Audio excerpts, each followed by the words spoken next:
What's up guys, it's Noah here from the Digi Bros, and in today's video we're going to be taking a look at 10 cards that you should pick up now for the upcoming release of both Cross Encounter and the upcoming structure decks, both the XMonth and the Ragnarlordmon. First up on our list we do have Sunrise Buster. It did come out of the last set X Record. It's going to be a 5-cost red-yellow option card. It has the effect on main. You may play one yellow or red tamer card from your hand without paying its memory cost. And one of your opponent's Digimon gets minus 3,000 DP for the turn for each yellow and or red tamer you have in play. This card is going to be played in both the Shoutmon Crossheart deck. They have both red and yellow tamers natively to the deck, and also security control is going to get a bit of a resurgence with the Sukuyamon Maiden mode. They can play this card from their hand for free and then stack it on top of their security with the effect of the Maiden mode. So this is definitely going to be a really good card. It's really cheap right now, about 50 cents, $1.50 plus shipping. If you don't have these already, you need to go on and pick them up if you do plan on playing either of those decks. Really good removal card. Security activates main effect, so it helps accelerate tamers, and then also deals minus 3,000 DP for each one you have in play. So depending on how many tamers you have in play, that could be a really good board wipe. Really good at controlling both tall and wide decks. So yeah, Sunrise Buster is definitely going to be a really solid pickup. Still on Crossheart, we are looking at Ty over here. Ty is going to be kind of expensive now. He is one of those old special release version 1.0 rares. A lot of players are playing this within the deck, so that way whenever they do play the Shoutmon X4 and X5 from their hand, and they have Rush from the Shoutmon Hairball, they will be able to check additional security, so that way they can just rush a lot faster, put on a lot of pressure. So it's going to give them 2 checks. And I know he's really expensive, and if you guys either don't have ties or can't afford to play ties, we do have the Kiriha. He is a good memory tamer replacement for the Crossheart deck. He's also a memory tamer. Like I said, it will start you off 3 and it says your turn when you want to play one Digimon with Digicross requirements. By suspending this tamer, you may play cards from under your tamers as Digivolution cards for Digicross. So it's really good. It's just like the Mikey, but this one's also a memory tamer. This one just gives added aggression. So once again, if you either do not have ties or can't afford to drop like 17 3 different times on 3 of these for your deck, then you can play the Kiriha. That is going to be in the set. Moving on, we do have the Cerberusmon Werewolf Moment that we're going to be taking a look at. He did come out of set 4 Great Legend. A lot of the Minerva Lilith loops are going to be playing this, being able to play this from your hand to pop one of your Cerberusmons. Gain the memory. He does have Rush. He's pushing $1 right now. As you can see, he's slowly been going up. It's just he's kind of an older rare at this point, and he's going to be about $1 right now. So $4 for a playset. But you're definitely going to be needing this card if you are planning on playing the Minervamon Lilithmon loop kind of deck, where you just accelerate and play what you need. So this is definitely a pickup you guys should be looking at if you are planning on playing the deck. So I did mention the XMonth structure deck is coming out also. Sister Montblanc right here is a fantastic card that is not going to be included within that structure deck. It does not get reprinted in this one. So for the upcoming XMonth strategy, you will need your copies of Sister Montblanc. On play, she draws your card, and then she gives all your Sister Mon's blocker while you control Hookmon or Aurora Knight.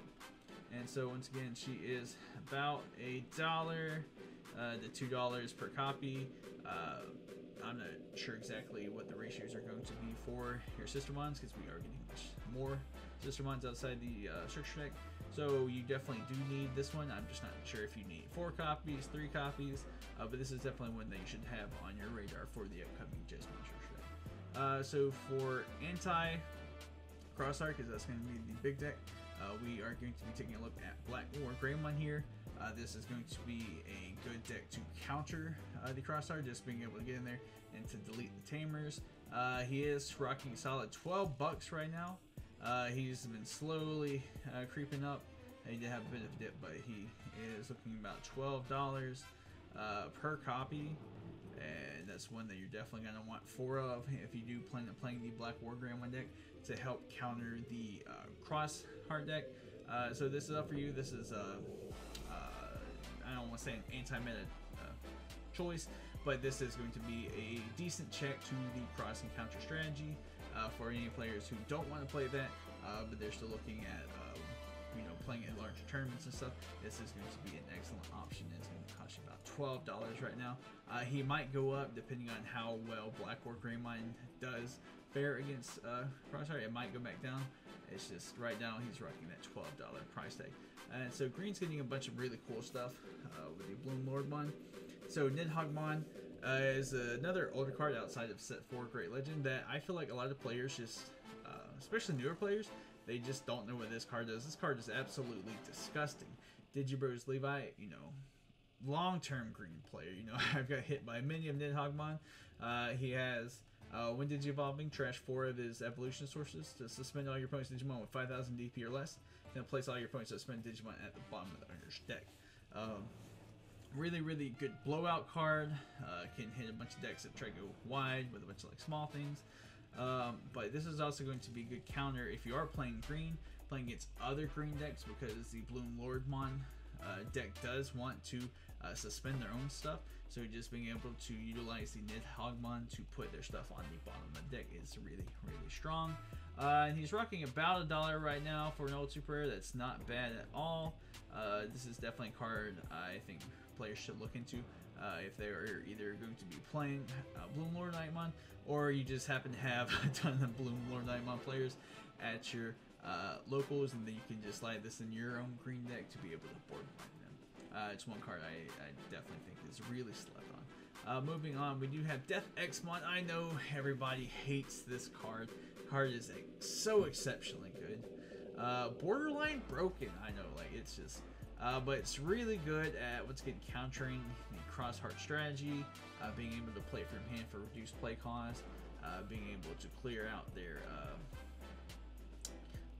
stuff at the end of the turn. It is a really strong card. It can pop your opponent's X4s whenever it's played. Then it has their X5s. They'll Digivolve down to a 2 X4, and then it'll pop it then. Really, really strong card. It does have a really steep price of $17 per copy. I've seen a bunch of lists including at least 1 copy in there, just so they have that option for just really hard removal. This card, once again, is exceptionally good, but is very pricey. So if you are really having problems facing off some of these really, really strong strategies, Death XMonth is an excellent answer. He just has that excellent price tag of $17 as well. Next, we're going to be taking a look at the Gilman. Earlier, I was talking about the security controls having a resurgence with the Montblanc. I said that whenever we're talking about the Sunrise Buster over here. And so they do play the Digimon, the one that says when attacking, if it's Gilman, you can draw a card, and this Gilman also gives you the additional draw when attacking. He is a solid $10 right now. This promo has never been cheap. It's looking like he's the cheapest now that he's ever been. But he's just really good, gaining additional draw power for the regular security control deck. As much as we don't want to hear that, I know we all don't like playing against security control, but this is a really good card within that strategy. Having your Digimon again, once again, like I said, having your Digimon under it to attack, draw 2 cards, get additional resources. And so we are also going to be getting the new stuff for the Gamamon outside of the next set. A bunch of really cool Gamamon support. So if you do plan on playing Gamamon, then you are going to need Hero over here. Hero is another promo that does have quite a hefty price tag of about $15-16. It's really expensive for a deck that's honestly not going to be the best. It's a really cool deck. I like the Gamamon deck a lot, but it does look that you are going to need additional copies of the Hero promo. He gains them additional security attack +1, and it just sucks that it's locked behind that $15-16 price tag. Alright guys, so those are the cards I think you should be looking to pick up moving into the next format. Hero for all you, Gamamon lovers who really want to play the Gamamon deck. If you're playing Red Yellow Security Control, you're the scum of the earth. We do not like you. I'm just joking, guys. It's just always been a frustrating matchup for me personally. Shoutmon, how are you guys going to play against Shoutmon? Are you planning on playing it yourself? Let me know down in the comments below. Are you planning on picking up these cards, or some other cards that other players such as myself should be looking forward to? Once again, I am Noah from the Digi Bros, and I will catch you guys